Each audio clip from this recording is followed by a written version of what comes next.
Corintios.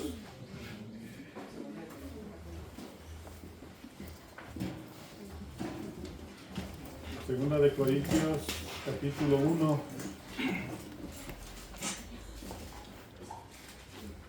En estos días pasados he estado leyendo esta carta a los Corintios, y realmente pues toda la palabra de Dios es sumamente importante, interesante.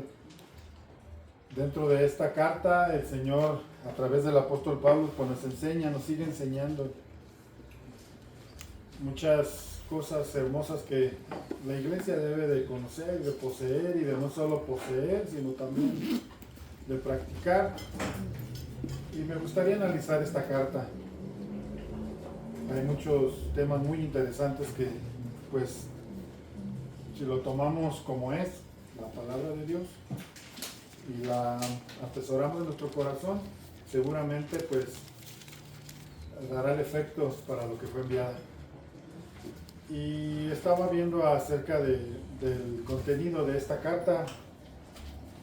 Siempre el primer capítulo de todas las epístolas, específicamente de epístolas, nos dan una introducción al motivo por el cual se escribe. Todo tuvo un motivo, todo tuvo un porqué, un para qué. Y el apóstol Pablo siempre trataba de alguna manera enseñar como a manera de introducción los temas que tenía que llevar a cabo. Como todos sabemos, la segunda carta a los Corintios es la continuación de lo que trató en la primera carta con ellos. Había una preocupación muy grande en él porque pues fue una exhortación. Todos recordamos cuáles eran las características que él especifica en el capítulo 1 y en el capítulo 2 acerca de esta iglesia.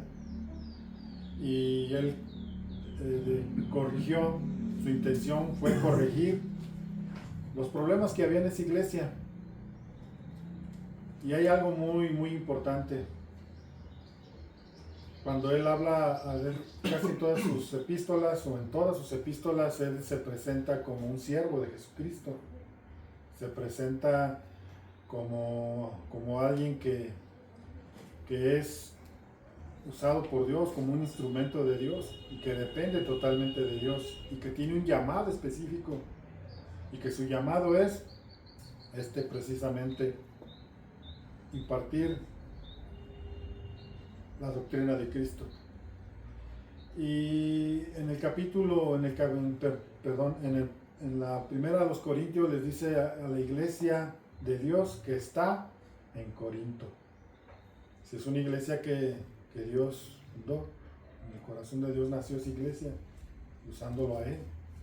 Entonces, no era ajena a Dios. Dios tiene cuidado de nosotros. Dios siempre, de una manera particular y también de una manera general, va a tocar y va a tratar con nuestra vida. Y nosotros como hijos de Dios debemos de hacer caso a lo que la palabra nos enseña. En este caso había una preocupación en él. En la segunda carta aquí lo hace patente, escribe el motivo por el cual vuelve a enviarles una segunda carta, que era muy necesario. Es de las pocas iglesias donde usó dos cartas para dirigirse a ellos. En la primera, pues corrigió un pecado que había ahí muy, muy grave dentro de la iglesia, lo corrigió. Y a causa de esta corrección, a causa de que él tuvo que hablarles fuerte en esta primera carta, hubo muchas inconformidades. Hubo algunos hermanos, en este caso líderes, falsos apóstoles, que tomaron esto de una manera personal, y lo tomaron personal con el apóstol Pablo, al grado de que lo tachaban de un falso apóstol, y esa era su posición de algunos de ellos. Pero él recibe una noticia muy alentadora, un informe muy alentador de parte de Tito, que era el pastor que él había dejado a cargo para solucionar esos problemas en ese tiempo, y en algún tiempo también a Timoteo. Pero por parte de Tito recibe una buena señal de que la mayoría de los cristianos, la mayoría de los hermanos que habían escuchado y que habían tomado muy en cuenta la primera carta, muchos de ellos habían venido a un arrepentimiento genuino. Y el apóstol Pablo cobra aliento porque al final de cuentas se logró el propósito. Y siempre el propósito de una amonestación de parte de Dios es para salvación, es para nuestro bien. Y el apóstol recibe esta carta, este informe, y pues de alguna manera le da gusto, como cualquier otro hombre de Dios, como cualquier siervo de Dios, que su única intención es que el pueblo de Dios tenga y viva una vida conforme a Dios. Eso es lo más satisfactorio, lo vamos a ver desglosadamente en los demás capítulos, que son muy importantes. Y bueno, pues vamos a empezar con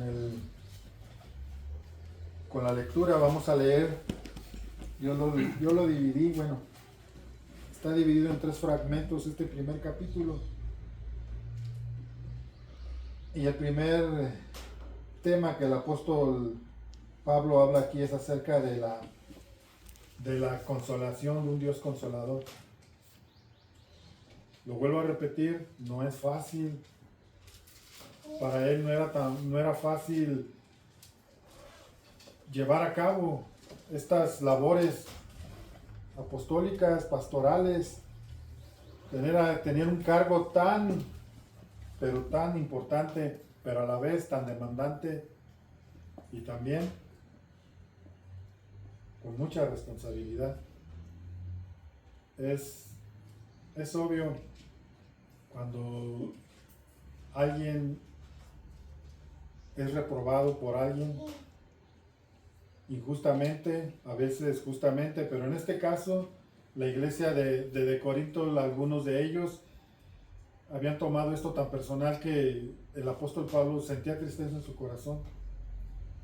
Sentía tristeza porque ellos pues hablaban y hacían cosas que lo hacían sentir triste. Y vamos a leerlo. Primeramente vamos a leer del 1 al 7. Dios de consolación. Dice, vamos a empezar con la salutación. Pablo, apóstol de Jesucristo por la voluntad de Dios, y el hermano Timoteo, a la iglesia de Dios que está en Corinto, con todos los santos que están en toda Acaya. Gracia y paz a vosotros, de Dios nuestro Padre y del Señor Jesucristo. 3. Bendito sea el Dios y el Padre de nuestro Señor Jesucristo, Padre de misericordia, Dios de consolación, el cual nos consuela en todas nuestras tribulaciones, para que podamos también nosotros consolar a los que están en cualquier tribulación, por medio de la consolación con que nosotros somos consolados por Dios. Porque de la manera que abundan en nosotros las aflicciones de Cristo, así también abunde también por el mismo Cristo nuestra consolación. Pero si somos atribulados, es para vuestra consolación y salvación. O si somos consolados, es para vuestra consolación y salvación, la cual se opera en el sufrir las mismas aflicciones que nosotros también padecemos. Y nuestra esperanza respecto de vosotros es firme, pues sabemos que así como sois compañeros de aflicciones, también lo sois en la consolación. Es evidente y es obvio, si Jesucristo tuvo un grupo, tuvo toda una fuerza contraria a él por causa de él predicar las buenas nuevas del Evangelio, esto fue tan obvio que los religiosos de ese tiempo se opusieron a la doctrina de Cristo, se opusieron a su persona y dudaron y lo reprobaron y lo diluyeron a un simple mortal, a un simple profeta. Cristo tuvo una adversidad, Jesús tuvo una adversidad. Jesús fue entregado por su mismo pueblo. Quiero que noten esto, porque el apóstol Pablo aquí habla de algo muy específico. Acuérdese que Pedro dice que hay dos maneras de sufrir. Hay dos maneras de sufrir nosotros como humanos, como siervos de Cristo. Una es haciendo el bien y la otra haciendo el mal. Al final de cuentas, se sufre. Sufrimos las consecuencias de lo que nosotros hayamos decidido hacer. Sufrimos las consecuencias de nuestro pecado, para hablarlo de una manera más clara y más concisa. Pero el apóstol Pablo está hablando acerca de su persona como alguien que retiene, como alguien que predica a Cristo. Y él, por predicar a Cristo, él por retener el nombre de Cristo, sufrió persecución. Todo aquel, dice, que quiera vivir de una manera piadosa, tendrá que sufrir persecución. Todo aquel que quiere imitar a Cristo en todo lo que conlleva la vida de Cristo, tendrá que pasar persecución. No es fácil. No es fácil nosotros poder pararnos en algún lugar y poder predicar y que esa prédica pueda, de alguna manera, va a confrontar. La palabra de Dios siempre va a confrontar donde quiera que tú vayas y seas una persona que busca agradar a Cristo, que busca proseguir a Cristo, o más bien que busca permanecer en Cristo. Tendrás que pasar persecución. No va a ser fácil para ti. Jesús dijo claramente: el que no toma su cruz y me sigue, no es digno de mí. Así como hicieron conmigo, así harán con ustedes. Ustedes no están del otro lado tan solamente por no ser yo. Por causa de mi nombre serán llevados a tribunales. Por causa de mi nombre serán vituperados. Por causa de mi nombre serán perseguidos. Por causa de mi nombre muchos los querrán matar. Esto es el gran desafío de ser de Cristo. Este es el gran desafío y esto es lo que nosotros tenemos que ser. A lo mejor, como les he dicho antes, no estamos en un lugar donde somos perseguidos de muerte, pero sí estamos en un lugar donde nos observan y cualquier cosa que hacemos y decimos es usada de una manera tremenda en nuestra contra. El apóstol Pablo trata, en este capítulo, trata de enseñarles su frágil humanidad, pero su dependencia total de Dios. Trata de enseñarnos que a través de vivir una vida piadosa en Cristo, es la consecuencia de seguir a Cristo, es persecución. Miren, ustedes lo vivieron y quizás lo sigan viviendo. Los primeros críticos de nosotros cuando llegamos al conocimiento de Cristo es nuestra propia familia. Los más cercanos son los primeros que empiezan a criticar. Y los más cercanos cuando te ven que hiciste algo incorrecto son los primeros en tachar tu condición, en tachar tu actitud. Son los primeros en juzgarte, son los primeros en decirte ya ves, no que usted es esto, no que usted es lo otro. El apóstol Pablo no trata de escapar de esto, pero sí nos quiere hacer sentir que el vivir en Cristo nos traerá persecución. Y él dice: y de la manera que Cristo nos consoló, de la manera que Dios nos consuela, de la manera que Dios nos hace sentir su mano de poder, su fortaleza allí donde estamos nosotros en la adversidad, de esa manera también nosotros por experiencia podemos consolar a otros que tratan de vivir, que quieren sinceramente seguir a Cristo, que están en una situación donde hay adversidad, quizás en su trabajo no los quieren porque son cristianos, o quizás en la escuela son perseguidos porque son cristianos, o quizás en su misma familia son perseguidos porque son cristianos. Yo he platicado con personas que su familia les han dado la espalda por el hecho de llegar al conocimiento de Cristo, porque a veces estamos, y lo vamos a ver en los siguientes capítulos, como el apóstol Pablo declara al diablo como el Dios de este siglo, y cómo cega el entendimiento de los incrédulos. ¿Para qué? Pues para que no les resplandezca la luz del evangelio. Jesús claramente dijo: en este mundo tendréis aflicción. No nos dijo: en este mundo todo les va a ir bien, ya me conociste, te voy a prosperar, todo lo que hagas, todo te va a salir bien, todo va a estar bien. Él dijo: en este mundo tendréis aflicción, pero confiad, pero tengan confianza, cobren fuerza, tengan ánimo, háganlo. Si van a ser despreciados por alguien, que sea por seguir a Cristo. Si vas a ser criticado, que sea por seguir a Cristo. Si tu familia te va a hacer a un lado y te va a orillar o te va a menospreciar, que sea por seguir a Cristo.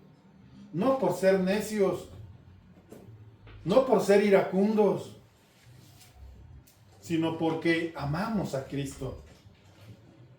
Con esa consolación que recibió el apóstol Pablo a través de Dios, a través de ese momento sublime, de ese tiempo de pasar en oración con Dios, yo tengo un remedio que nunca me ha fallado. Tengo un remedio que nunca me ha fallado y nunca me fallará. Hay veces que estoy en una aflicción tremenda por diferentes situaciones, por diferentes causas. Hay veces hay una aflicción y estoy en ese tiempo de aflicción. Y lo primero que hago es irme a un lugar, en este caso aquí en mi casa, busco dónde arrodillarme y dónde orar. Y cuando ya estoy ahí, comienzo a disipar ese momento.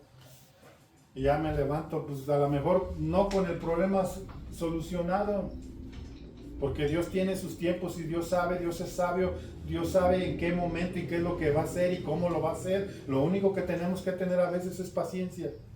Y Dios lo va a hacer.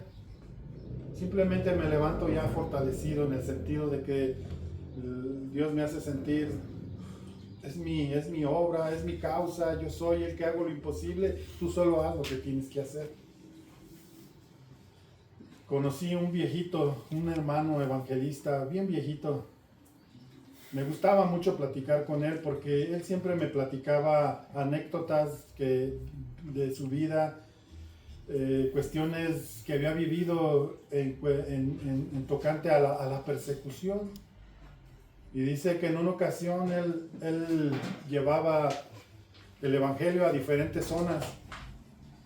Y dice que un día él compró ¿cómo se llaman esos? Un altavoz, no sé cómo se llama. Pero ¿cómo? No sé. Y hablaba y su bocinita, y dice que estaba en un lugar, llegó a un lugar y comenzó a predicar.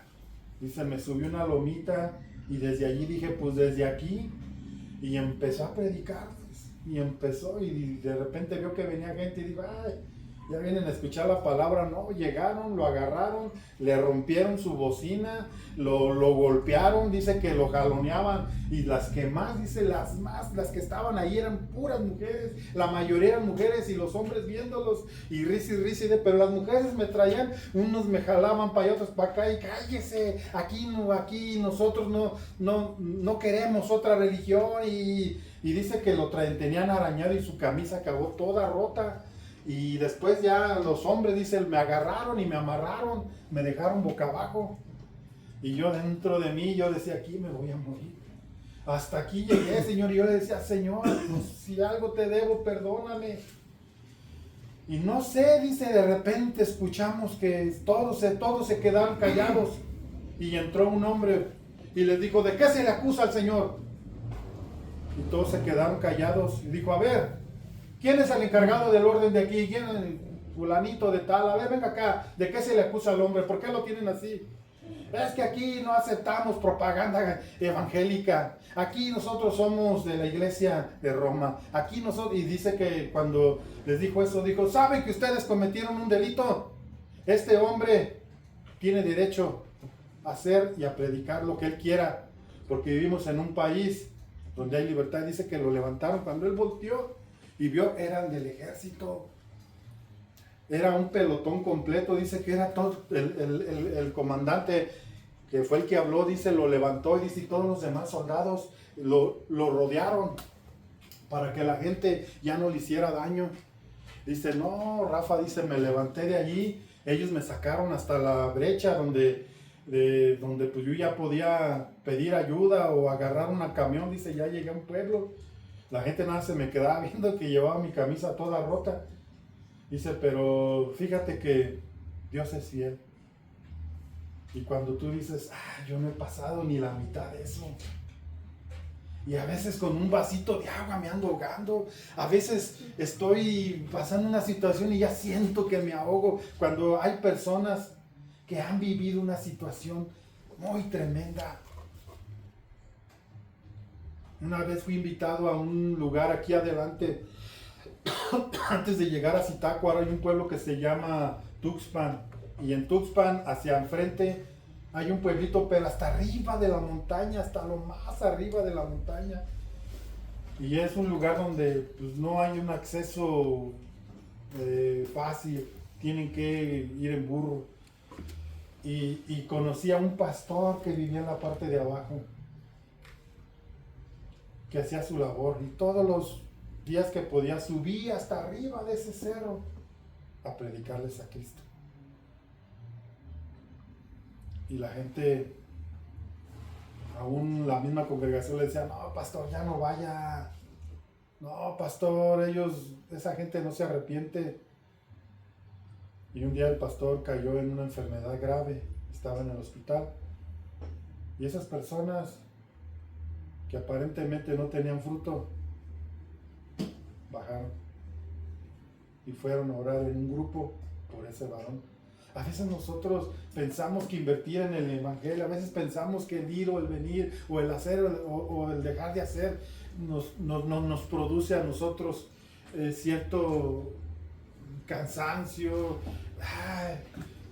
A veces nosotros no entendemos cómo a pesar de la aflicción, a pesar de todo esto, cuando tu condición es la de Cristo, cuando tu condición es la de llevar el nombre de Cristo, Dios te va a consolar.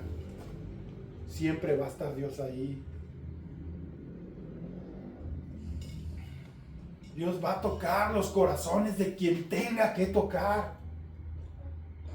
Dios va a hacer la obra en el momento que Él la va a hacer, pero de seguro Dios te estará consolando.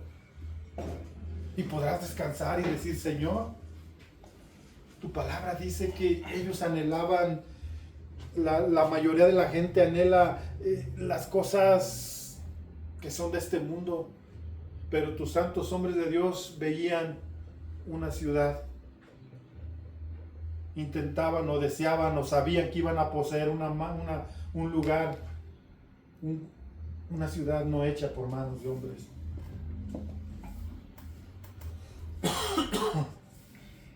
Salmo 23:4, si alguien por favor lo busca.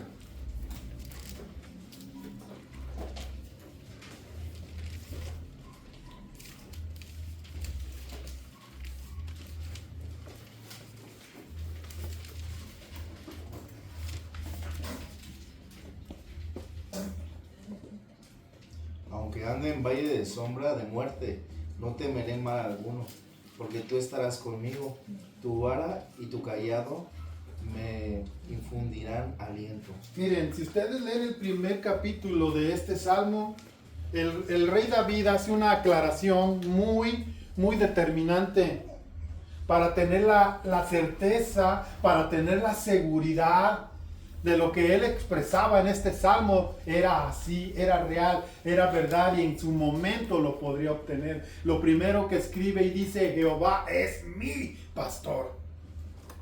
No dijo, Jehová es el pastor. Jehová es el pastor de algunos, no. Dijo, Jehová es mi. Yo soy de. Él es para mí. Y hay una reciprocidad.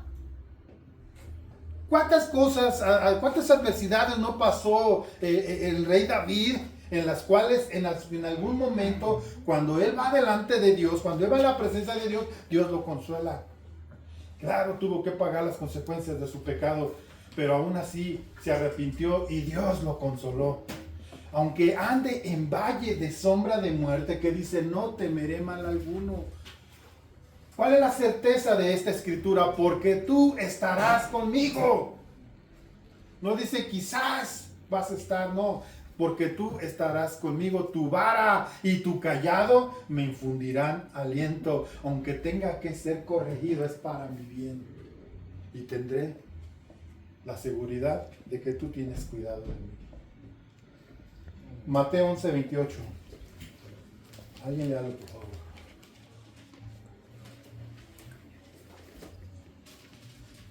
Vengan a mí todos los que están cansados y cargados, y yo los haré descansar. ¿A quién tienes que ir cuando estás cargado y cansado? ¿A quién? Tú que eres maduro.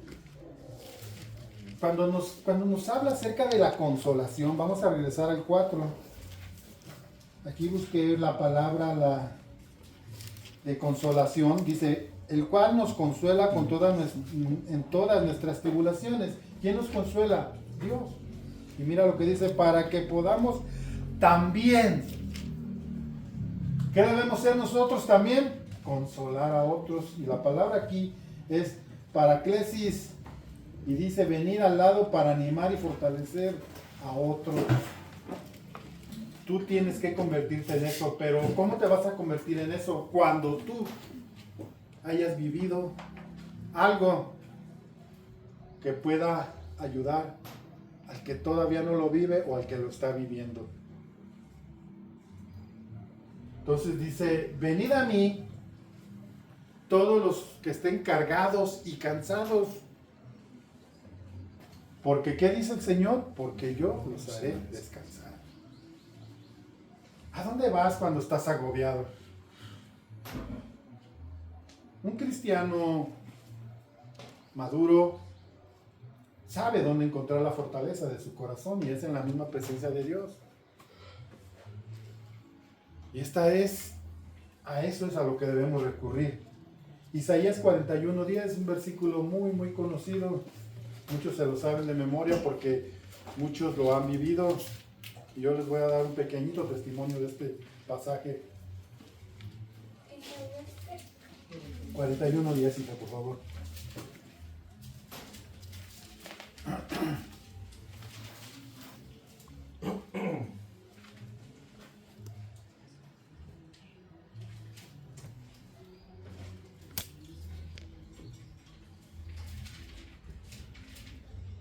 No tengas miedo.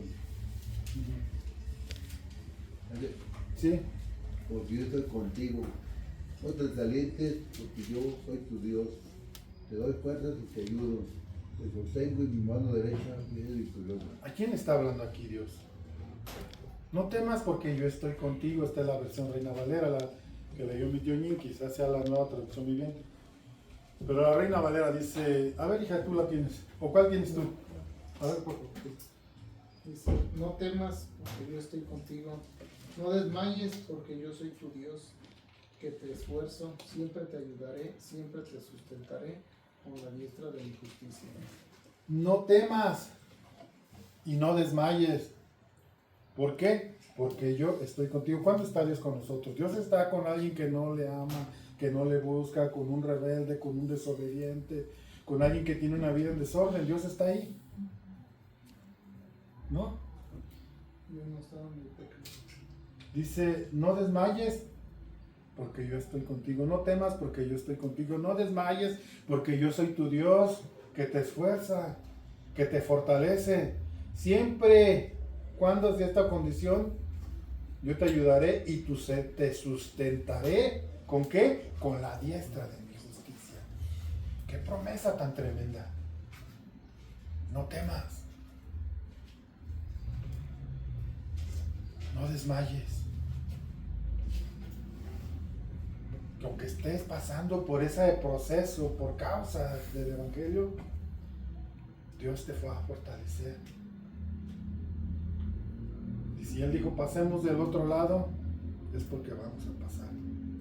Aunque el viento se haga fuerte, aunque el agua se empiece a meter a la barca, y aunque el desaliento por quizás en momentos nos agobie, Dios te dice, yo estaré contigo, no te voy a soltar, no te voy a dejar, yo voy a ser tu sustento.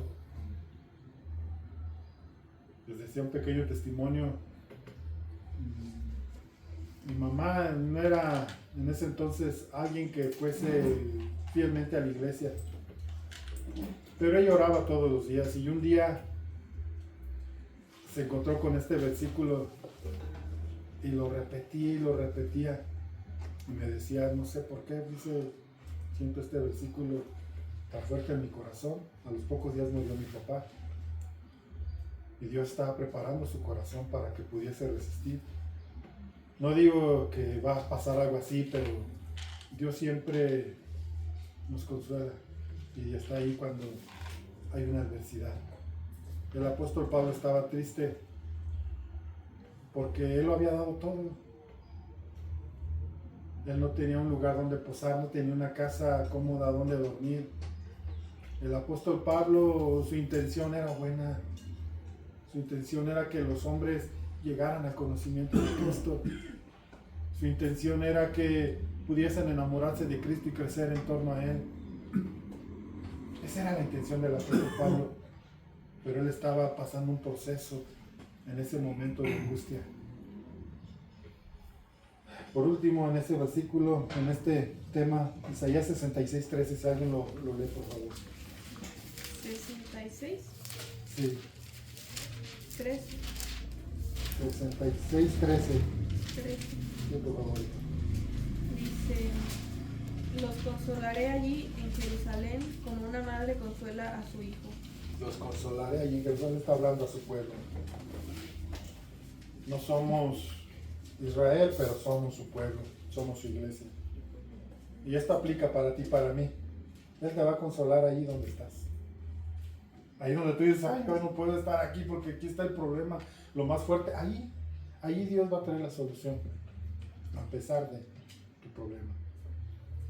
No me refiero a un lugar físico, sino a una situación quizás emocional, una situación quizás de temor, de angustia, no sé. Pero Él tiene cuidado de ti, Él sabe cómo. Vamos a pasar ahora, vamos a leer del 8 al 11. Y aquí el apóstol Pablo hace un énfasis que la aflicción nos ayuda a confiar en Dios, no en tus fuerzas, no en ti mismo. Vamos a ver.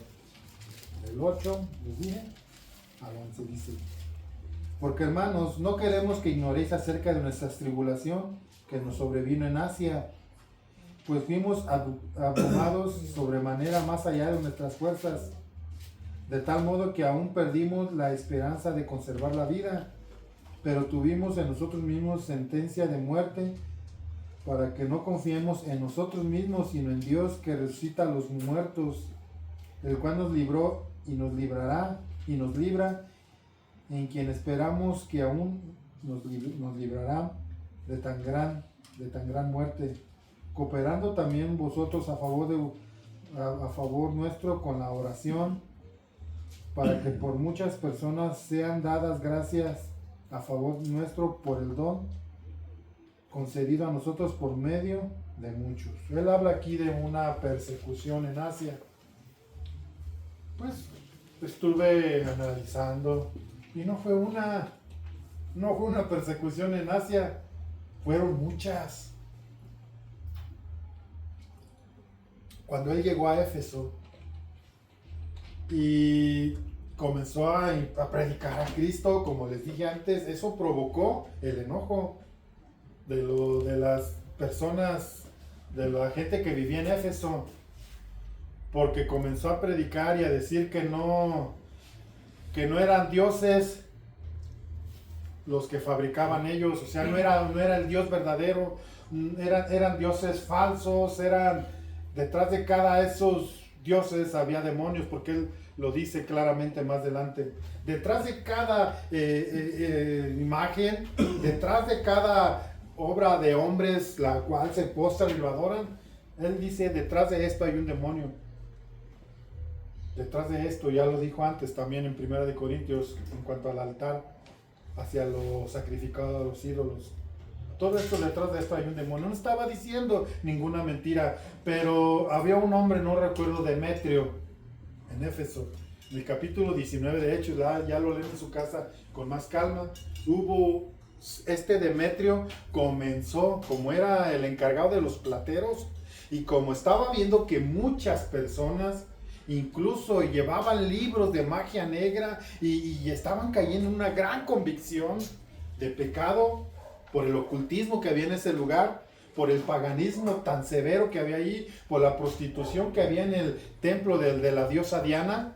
Dice que comenzaron a ver que muchos se retiraban de esa mala manera de vivir, y vieron, el apóstol Pablo duró alrededor de un año ahí predicando, y durante el transcurso de ese año muchos fueron ganados para la vida de Cristo, para el reino de Cristo, para el evangelio. Muchos fueron ganados y comenzaron a ver que tenían gran pérdida en la venta de los pequeños templecillos de Diana, la diosa de los Éfesos, o de ese lugar de Éfeso. Y hubo una gran revuelta, y llevaron al apóstol Pablo y a Silas y a sus demás acompañantes al grado que perdieron todo aliento de vida. En otra ocasión, en otro lugar, en Galacia, cuando el apóstol Pablo, había una joven que lo veía pasar siempre con Silas y decía, estos varones son varones de Dios, porque ellos anuncian al Dios verdadero. Y todos los días que pasaba el apóstol Pablo, esta mujer decía esto, pero un día dice que molestando ya al apóstol Pablo, en el nombre de Jesús, echó fuera esos demonios que estaban en ella, las cuales ella tenía demonios de adivinación que le daban gran ganancia a quienes para quienes trabajaba, y hubo un alboroto al grado que casi los linchaban, casi los mataban por causa del evangelio. Y quizás él lo que quiere darnos, o lo que nos enseña aquí, es que la tribulación nos debe de llegar, o nos debe de llevar a una situación donde nosotros, quizás hay cosas que nosotros podríamos corregir o podríamos resolver, pero hay otras que no. Y la aflicción nos ayuda a depender de Dios. No hay otro lugar. ¿Han escuchado ese lugar, esa canción que dice, no hay un lugar tan grande? No hay otro lugar más grande que estar en Dios. Y la aflicción nos enseña a depender de Dios, no de nuestros recursos, no de nuestra fortaleza intelectual, o quizás de soportar, de carácter, como muchos llaman, sino realmente hay cosas que nos van a sobrepasar. Y es ahí donde Dios nos dice, no es tu fuerza, no es tu intelecto, no eres tú, soy yo. Y yo te voy a ayudar. Esto te debe de enseñar a acercarte más a mí. Esto te debe de enseñar a depender más de mí. Vamos a buscar Proverbios 3:5. Ya casi acabamos.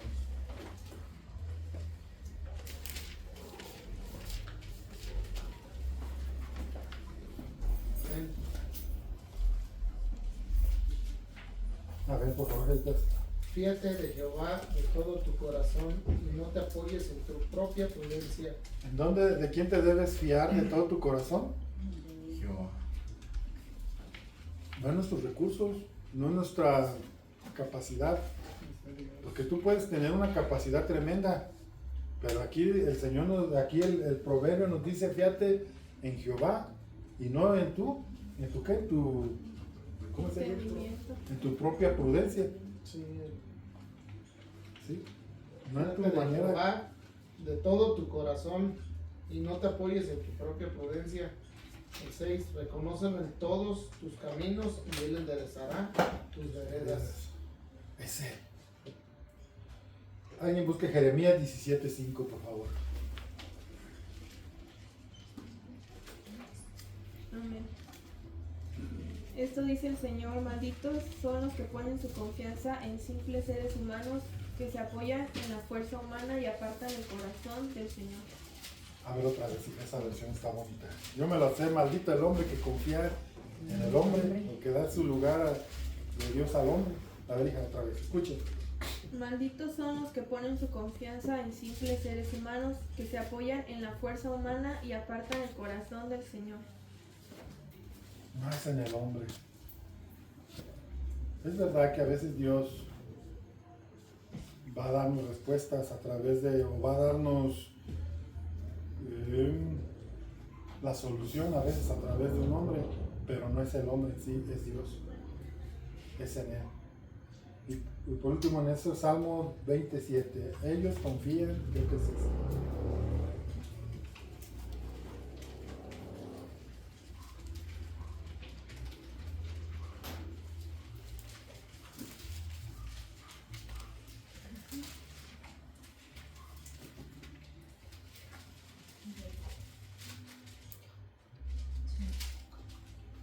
Algunas naciones se jactan de sus caballos y sus carros de guerra, pero nosotros nos jactamos en el nombre del Señor nuestro Dios.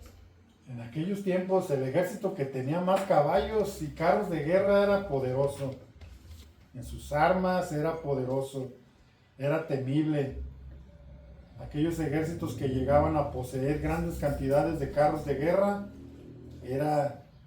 y en eso se basaba su confianza de esas naciones, en su armamento, porque tenían muchos caballos, muchos carros de guerra. Pero ¿qué nos dice aquí el salmista? Nuevamente, hija, por favor, escúchenme. Algunas naciones se jactan de sus caballos y sus carros de guerra, pero nosotros nos jactamos en el nombre del Señor nuestro Dios. ¿Qué es jactarse? Un sinónimo de jactancia. Es como ser arrogantes. Sí, en ese sentido de jactancia, sí. Pero aquí, bueno, la traducción así lo está diciendo, pero en esto es llenarnos de confianza o de tener, digamos, un orgullo nacional. Por ejemplo, México se caracteriza por ser un país donde hay mucho turismo, y esa es una jactancia de los niños. Oh, acá en México hay mucho turismo. Pues sí, esa es una jactancia, pero aquí lo que nos está diciendo es que nosotros nos alegramos o tenemos el gran orgullo de que ellos tienen su ejército, pero nosotros tenemos al Dios poderoso que nos defiende. En Él nos jactamos. Yo así tengo a Dios de mi lado. Eso es lo que más o menos da a entender. Bueno, ahora vamos a leer del 12 al 24. Y aquí puse como título: la integridad se prueba en la aflicción. Vamos a leer. Bueno, dejen regresar. Aquí estoy.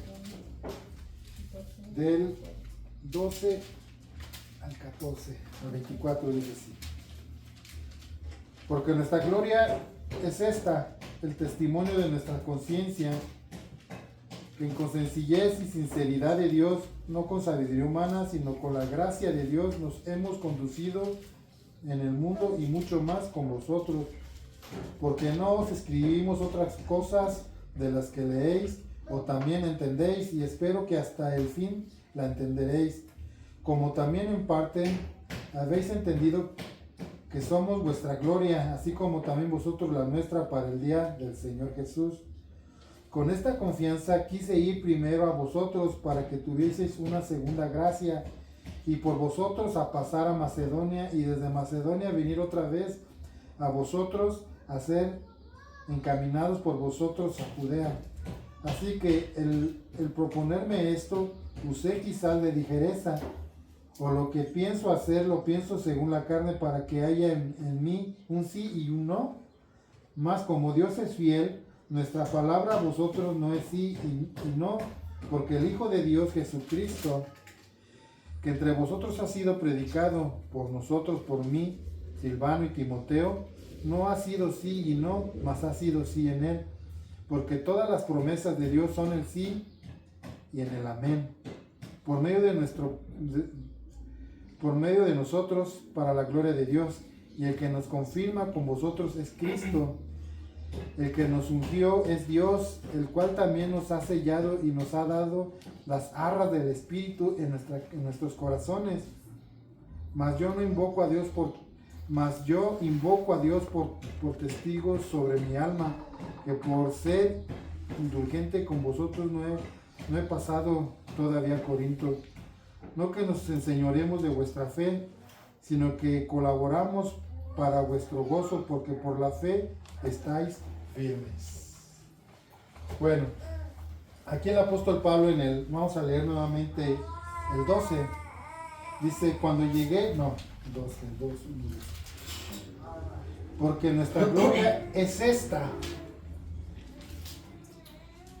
Porque nuestra gloria es esta, el testimonio de nuestra conciencia, que con sencillez y sinceridad de Dios, no con sabiduría humana, sino con la gracia de Dios, nos hemos conducido en el mundo y mucho más con vosotros.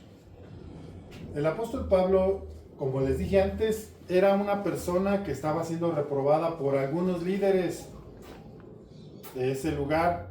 Y ya leyendo el contexto, pensaban que el apóstol Pablo era una persona que no tenía palabra. O enseñaban esto, o de esta manera lo etiquetaron. Decían que era una persona vacilante, que prometía y no hacía. Pero él dice algo muy profundo, muy claro de su vida personal. Él está hablando acerca de una sinceridad. Y su sinceridad no está basada en su frágil humanidad. Porque todos nosotros somos fluctuantes. Todos. Y sobre todo de acuerdo a lo que estemos viviendo. Todos somos fluctuantes. Porque esta es nuestra fragilidad como humanos. Pero nadie sabe mejor tu corazón que Dios. Él sabe tu sinceridad. Él sabe tu deseo de lo más profundo, si es un sentir y un amor verdadero, si es una fe, porque termina hablando acerca de que a ustedes lo sostiene su fe. Y la fe debe de ser una fe no fingida. Dios todo eso lo conoce. No hay nada dentro de ti que Dios no conozca. Dios sabe tu fragilidad, pero también sabe tu sinceridad. Él sabe cuando vas delante de Él y te postras y si has cometido alguna falta delante de Él, vas y te arrepientes y Él te perdona. Porque Él conoce tu sinceridad. Pero el apóstol Pablo aquí lo que quiere decir es que nosotros podríamos ser fluctuantes, pero Dios no. Y si yo no hice lo que iba a hacer en ese momento, como ustedes me acusan, fue por no causarles más dolor a su corazón. En otras palabras, no estaba viendo que su vida diera frutos de un digno arrepentimiento. Pero el Espíritu Santo, porque el apóstol Pablo, según vemos su carácter, era un carácter fuerte. Aunque lo acusaban de que era fuerte, lo vamos a ver más adelante. Porque como les dije antes, este primer capítulo es como una introducción. Pero a él lo acusaban de que él solo en cartas, unas cartas bien, allí sí se luce, en las cartas sí dice cosas que no me diría frente a frente. De eso lo acusaban, en las cartas sí, bien chicho el apóstol Pablo, pero acá todo débil. Y el apóstol Pablo estaba hablando acerca de algo más allá, de una dependencia total de Dios. Un ejemplo y con este acabamos. Hechos 16.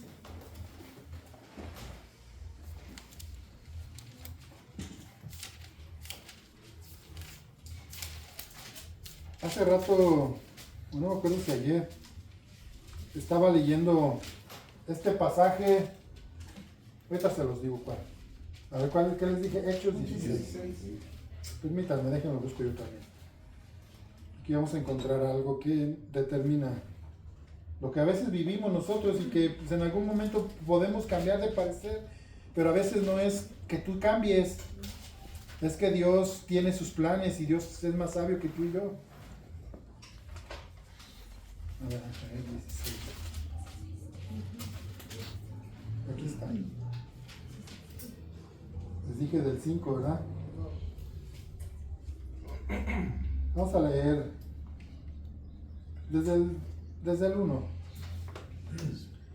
Después llegó a Derbe, ¿sí es ese? Llegué a Derbe y a Listra, y aquí había allí cierto discípulo llamado Timoteo, hijo de una mujer judía creyente, pero de padre griego, y daban buen testimonio de él los hermanos que estaban en Listra y en Iconio. Quiso Pablo que éste fuese con él, y tomándole, le circuncidó por causa de los judíos que había en aquellos lugares, porque todos sabían que su padre era griego. Y al pasar por las ciudades, les entregaba las ordenanzas que habían acordado los apóstoles y los ancianos que estaban en Jerusalén, para que las guardasen. Así que en el 5, fíjense, así que las iglesias eran confirmadas en la fe, y aumentaba el número cada día. Cuando habla de esto, habla del concilio de Jerusalén. Dice, y atravesando Frigia y la provincia de Galacia, les fue prohibido por el Espíritu Santo hablar la palabra en Asia. ¿A dónde iban ellos? El apóstol Pablo ya había previsto o planeado llegar a la región de Galacia.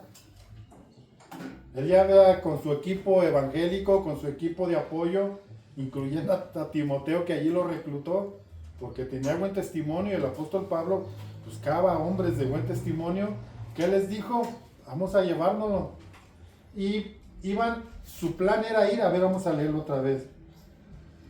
Atravesando Frigia, la provincia de Galacia, iban a la provincia o pasaban por la provincia de Galacia, y les fue prohibido por el Espíritu hablar en Asia. O sea, ya, como les dije antes, él ya tenía un plan.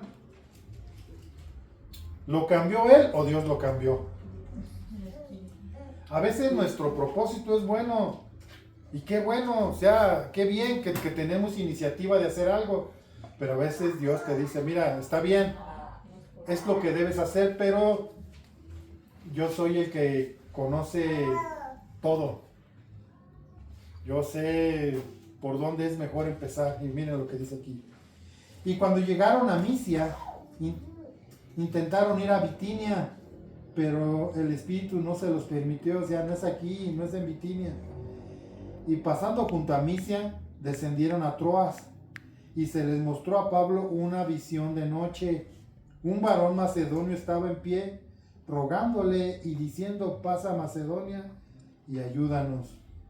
Cuando vio la visión, enseguida procuramos partir para Macedonia, dando por cierto que Dios nos llamaba para que les anunciásemos el Evangelio. El apóstol Pablo tenía un plan, pero Dios se lo cambió. El Espíritu Santo les prohibió ir a ese lugar de Bitinia, de Frigia, y les dijo, no es aquí. Como Dios se da a entender de muchas maneras, Dios nos revela su plan de muchas maneras, por medio de un sueño, de una visión. Aquí dice que una visión, el apóstol Pablo ve a un hombre macedonio de la región de Macedonia pidiendo ayuda, y el apóstol Pablo no dudó dos veces, dijo, es allá, y fue a Macedonia a llevar el Evangelio. Y el apóstol Pablo era acusado de esto. El sí de Dios es para salvación. Y dice que nosotros tenemos las arras del Espíritu. ¿Sabe qué es arras? La garantía. tenemos una gran garantía cuando Dios es el plan, cuando Dios dice aquí debe haber salvación, aquí debe haber un lugar, aquí debe haber un pueblo mío, aquí debe haber hombres y mujeres que lleguen al conocimiento de mi salvación y por garantía nos da su espíritu. El que no tiene el espíritu de Cristo, este no es de Dios. Claramente lo dice en Romanos 1:8, el que no tiene, o 1:9, el que no tiene el espíritu de Cristo no es de Dios. Y como garantía, el apóstol Pablo nos dice, mira, esta es la garantía que tenemos, porque las promesas de Dios son el sí solamente, porque Dios no es un Dios que es cambiante como nosotros. Es un Dios que dice y hará. Para terminar, Malaquías 3:6, si alguien lo busca, por favor. Sí, ya se dio la fuga. Malaquías 3:6, alguien léalo, por favor.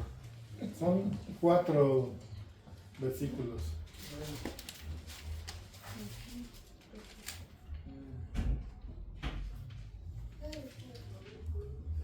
3:6. Sí, por favor, que usted. Porque yo Jehová no cambio por esto, hijos de Jacob. Porque yo Jehová no cambio por esto, hijo de Jacob. ¿No habéis sido consumidos desde los días de vuestros padres? ¿Os habéis apartado de mis leyes y no las guardasteis? Volveos a mí, Sí, sí. y yo me volveré a vosotros, ha dicho Jehová de los ejércitos. Mas dijisteis, ¿en qué hemos de volvernos? Vale, ¿sigo? Hasta ahí, gentes. Aquí lo que quiero que entendamos es que Dios dice, ¿yo qué? Yo soy el Señor. Yo no cambio. No cambio. Ese es el... O sea, nosotros sí. Pero a veces nuestro cambio no es nuestro cambio, es porque Dios dentro de esto está obrando. Y nos hace sentir en el momento, aquí no. O así no. O para allá no. Entonces dice Dios, yo no cambio. Alguien busque Santiago 1:17. A ver, Andy, tú busca.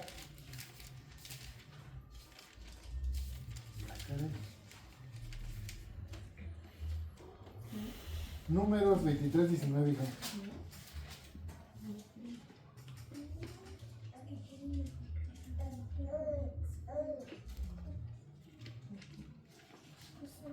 Santiago 1:17, si alguien lo busca. 1:17. Sí, por favor.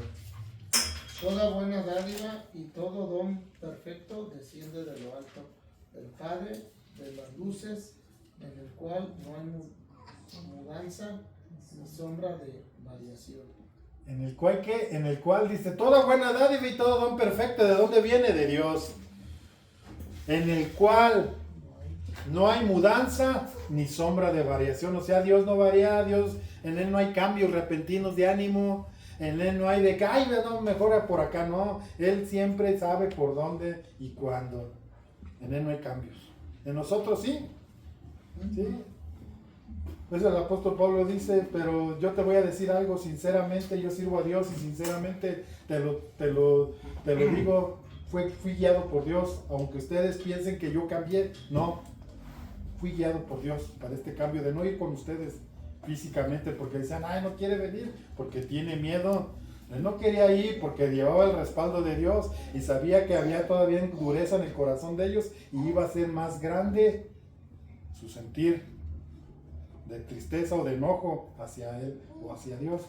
Por eso le dice, por eso no fui. No crean que fui porque andaba temblando de miedo verlos, no. A veces es por eso. Y Dios nos hace sentir así. Hebreos 13:8. No, tu hija te dije Números 23:19. A ver, César, Hebreos 13:8. ¿Lo leo? Sí, por favor. Dios no es un hombre, por lo tanto no miente. Él no es humano, por lo tanto no cambia de parecer. ¿Acaso alguna vez habló sin actuar? ¿Alguna vez prometió sin cumplir? Dios no es hombre para que mienta, ni hijo de hombre para que se arrepienta. Él dijo, Él hará. Esta es la versión Reina Valera. Está muy bonita esta versión. A ver, Hebreos 13:8, hijo, por favor. ¿No lo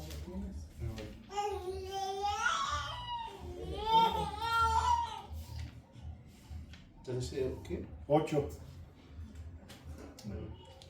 Ya sabe, es la pistola más rápida del oeste.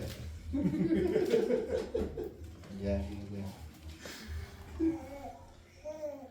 Dice, Jesucristo es el mismo ayer, hoy y por los siglos. ¿Qué dice? Jesucristo era uno antes, en el presente es otro y después va a ser otro, ¿no? Jesucristo es el mismo ayer, hoy. Él no va a variar. Esa es la confianza que tenemos, que en Él es el sí para salvación. Si Él te llamó, si Él te dio la oportunidad de conocerle, ¿para qué crees que es? Para salvación. Y como garantía, te dio su espíritu para que te fortalezcas en tus debilidades, para que pases del otro lado a través de la fortaleza espiritual que hay en Él. Esto es lo que el apóstol Pablo aquí les da a entender, o nos da a entender, o nos enseña. Tienes una gran garantía. Dios siempre dice, sí, yo te amo, yo te voy a salvar. Él no te quita nada. Él cuando te da la salvación te la da. Está la garantía. Me queda mismo diciendo, caray. Sí, él te dio la salvación y no te la va a quitar. Pero la garantía es el Espíritu Santo. ¿Qué produce el Espíritu Santo? Frutos. Si tienes al Espíritu Santo, no vas a volver a... El Espíritu Santo te regenera. ¿Sí me explico? Ya no estoy hablando si la salvación se pierde o no. Eso la verdad, hermanos, déjenlo por un lado. Cuando Dios te da su salvación, te da la garantía a través de su Espíritu. ¿Qué debemos como pedir como conviene? No lo sabemos, pero el Espíritu intercede por mí con gemidos indecibles. Todo aquel que tiene el Espíritu de Cristo, este es de Él. Y el Espíritu siempre me va a llevar a una necesidad, un hambre de Él. Por eso es que esa es la garantía, ¿sí me explico? O sea, no, esta es una doctrina. De aquí se parte otra doctrina muy, muy profunda que debemos comprender. Dios es sí. Dios no varía, Dios no te dice, ay, queritas, ya te voy a quitar la salvación porque te enojaste con Pati. Ya mañana ya no. El Espíritu va a redarguir a Jeritas de que hizo mal. ¿Y sabes qué tiene que hacer él? Ir y pedirle perdón a Pati. A Patito, pues, porque soy muy duro, muy seco. Así debe de ser, porque ese es el Espíritu que está en ti, que te hace sentir. Ay, volteé a ver para allá, pero ya me sentí bien mal. ¿Sabes qué? Es el Espíritu, no lo hagas. Una persona sin el Espíritu es una persona sin conciencia de bien. Él hace las cosas sin sentir, dice las cosas sin sentir. Puede meterse a una cantina o meterse con prostitutas y no siente que hizo mal. ¿Por qué? Porque está muerto en sus delitos y pecados. Pero alguien que es de Cristo, que tiene la garantía del Espíritu, porque Dios es veraz y Él dijo, yo les voy a dar salvación y esa salvación es tuya. Así que hermanos, no luchen más.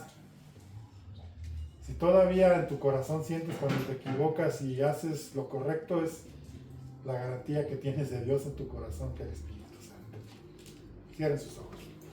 Amado Padre, gracias porque eres fiel.